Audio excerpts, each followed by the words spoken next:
News on north east के special report में आप सभी का स्वागत है। सीपी राधाकृष्णन की गिनती कभी दक्षिण भारत में बीजेपी के कद्दावर नेताओं में होती थी।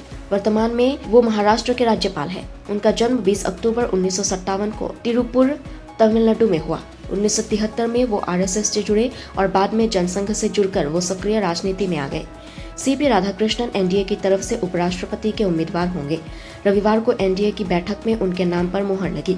संसदीय बोर्ड की बैठक में जिसका नेतृत्व हमारे प्रधानमंत्री नरेंद्र मोदी जी की उपस्थिति में हुआ, उनके नेतृत्व में ये बैठक हुई।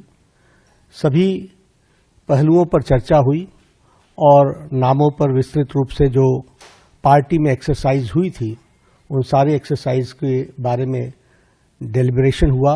सभी के साथ चर्चा हुई, सुझाव मांगे गए और उसके बाद फिर ये तय हुआ कि हमारे उपराष्ट्रपति के प्रत्याशी के रूप में हमारे महाराष्ट्र के राज्यपाल श्री सीपी राधाकृष्णन जी, चंद्रपुरम पुन्नासामी राधाकृष्णन जी, उनको हम एनडीए का प्रत्याशी बनाएंगे और वो एनडीए के प्रत्याशी के रूप में रहेंगे।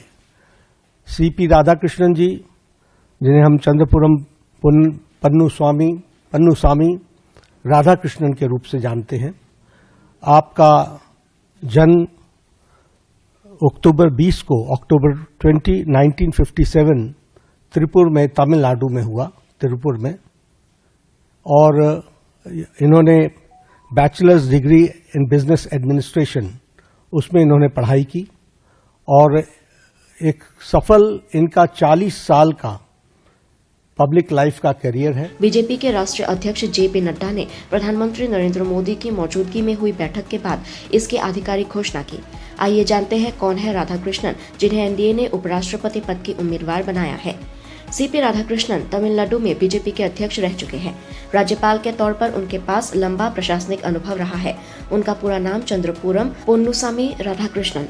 वो 2024 से महाराष्ट्र के 24वें और वर्तमान राज्यपाल हैं। वो कोयम्बतूर से 2 बार लोकसभा के लिए चुने गए थे। राधाकृष्णन का जन्म 20 अक्टूबर 1957 को तिरुपुर तमिलनाडु में हुआ। उन्होंने कोयम्बतूर के चिदंबरम कॉलेज में बीबीए किया है। राधाकृष्णन दक्षिण भारत में बीजेपी के सबसे वरिष्ठ और सम्मानित नेताओं में से एक माने जाते हैं। वर्तमान में वो बीजेपी के राष्ट्रीय कार्यकारिणी समिति के सदस्य हैं। उन्हें पार्टी नेतृत्व की तरफ से केरल का प्रभारी भी बनाया था। 2016 से लेकर 2019 तक वो अखिल भारतीय कोयर बोर्ड के अध्यक्ष भी रहे। 2004, 2012 और 2019 के लोकसभा चुनाव में उन्हें कोयम्बतूर लोकसभा सीट से बीजेपी का उम्मीदवार बनाया गया। हालांकि उन्हें हार का सामना करना पड़ा। महज 16 साल की उम्र में यानी 1973 में राधाकृष्णन आरएसएस से जुड़ गए। बाद में वो जनसंघ से जुड़कर सक्रिय राजनीति में आ गए। राधाकृष्णन की राजनीतिक यात्रा राज्यपाल पद, महाराष्ट्र 31 जुलाई 2024 से राज्यपाल, झारखंड 18 फरवरी 2023 से 30 जुलाई 2024 तक राज्यपाल, तेलंगाना मार्च से जुलाई 2024 तक अतिरिक्त प्रभारी, पुडुचेरी मार्च से अगस्त 2024 तक उपराज्यपाल, सांसद। 1998-1999 में कोयम्बतूर लोकसभा क्षेत्र में सांसद चुने गए। भाजपा संगठन में भूमिका।